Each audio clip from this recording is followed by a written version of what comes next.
Hello duelists, this is Tombox here, welcome to MST.TV, and today we have a card discussion about Linkuriboh. Now Linkuriboh is kind of a hot topic recently because it was recently on the list of cards to become a Shonen Jump promotion.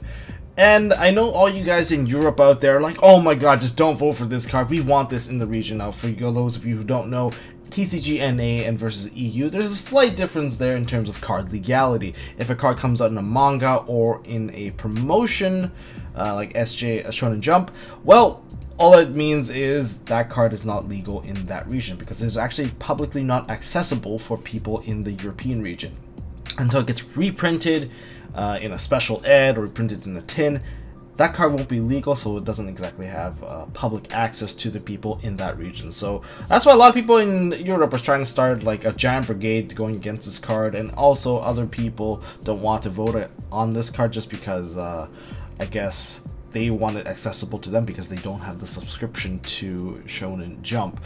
Okay, now moving that along, let's look at Linkuriboh itself, and we'll actually talk about what makes this card so hyped up and what's so good about it. I believe we're only going to scratch the surface just because the card application, well, is quite vast. Now, looking at Linkuriboh, it is a dark attribute monster. It is a Kuriboh type Kuriboh archetype monster as well. So it is a Cyber's Link effect monster that requires, in terms of its recipe, a level 1 monster. So, similar to Link Spider, it points downwards, which is good because it opens up your main monster zone into going into more extra deck stuff.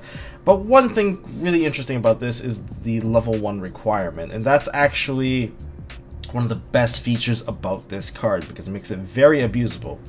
But moving on to the card text, when an opponent's monster declares an attack, you can tribute this card, change the attack of that monster to 0 until the end of this turn. If this card in your graveyard is a quick effect, well, it activates of course, you can tribute one level 1 monster, special summon this card, and you can only use this card of Linkuriboh once per turn. So what does that mean? Well, it just means if this card's in the grave, you can spam it back out. Kind of like linking it out of the graveyard, except that it can be summoned onto the main monster zone at this point. Okay, so that being said, so what makes Linkuriboh so good? So the recipe is actually a huge deal about this card because, first of all, it's a level 1 monster and it is a Link 1, so it's a 1-for-1 trade into your extra deck right from the get-go. And it doesn't limit itself away from tokens, so let's create a list of cards that can basically benefit off of this. So if you have extra tuners like Effect Veiler, well, you can turn that into Linkuriboh if you really need one. And let's see. Dandelion tokens, I hear, is a good thing. Gofu tokens are a great thing to go into Linkuriboh. Just there's so many level 1s. You can even play a generic level 1 deck. You can play Mystic Pipers and all those cards and still benefit off of making Linkuriboh. But what's so cool about making a Linkuriboh? It only has 300 attack, so what makes him so special? Well, aside from the revival card effect, there's one card that definitely abuses this card like no tomorrow. That is going to be Level Eater. Back in the Dark Synchro day where you can deck a Gaia just by spamming synchros 30-something times, Level Eater was already on the target list for OCG. OCG did hit Level Eater and just basically slammed it to the ground. Level Eater is like right now still banned in OCG. Now thanks to TCG not banning off Level Eater during the Dark Synchro deck when it was actually really potent, well, that just gives us the ability to abuse Linkuriboh with Level Eater combo. So if you're running a deck that does contain a lot of high level monsters, and even if it's not very meta, you can actually surprise your opponent with a random OTK coming from Link monsters, and it even gives you additional utility. There's actually, this whole thing can be done on a separate video altogether, but I'm just going to scratch the surface here just so that you guys know some of the potential, and perhaps you guys can leave a comment down below of how you would abuse this combo if you had access to it. So firstly, Blue Eyes is one deck that definitely can special summon monsters quite quickly, big monsters quite quickly onto the field.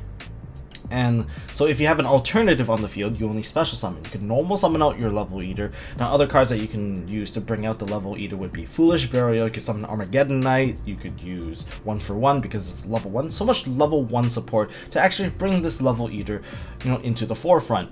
And then at this point, you can turn that Level Eater into a Linkuriboh, and then now that Level Eater's in the graveyard, eat a level, come back, you have a level 7 now, and turn that one also into another Linkuriboh, so you got 2 Linkuribohs on top of each other, so that's another, well, I guess that's 2 links right there. Eat another level, now you're at level 6, so now you have 3, so you can make a Decode Talker if you really wanted to, Or you can turn it into a proxy dragon, which is also a possibility. And now you can actually make Linkuriboh. Linkuriboh can actually just put a card back into the deck or something. Just use this effect to use for field removal. That's also pretty good. Of course, you won't get the draw. And then you can eat another level, putting your guy at level 5.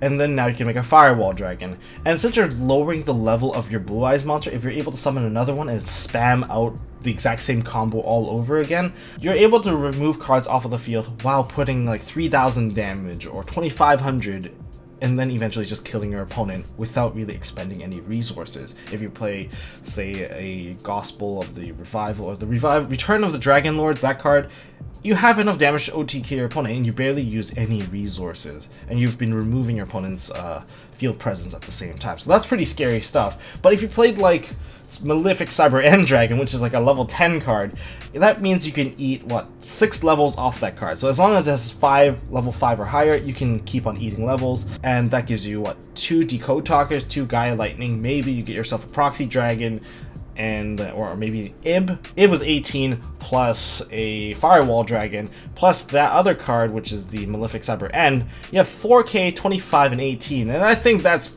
quite a bit to actually just kill your opponent right then and there. So overall, there's tons of things you can do to really abuse this situation. I don't know about you guys, but I'm definitely gonna try it out. If you guys have any other combos you want to share down in the description below, I am all ears. I'm pretty sure everyone kind of want to know about this combo. So leave it down in the description below if you guys enjoyed this card discussion video.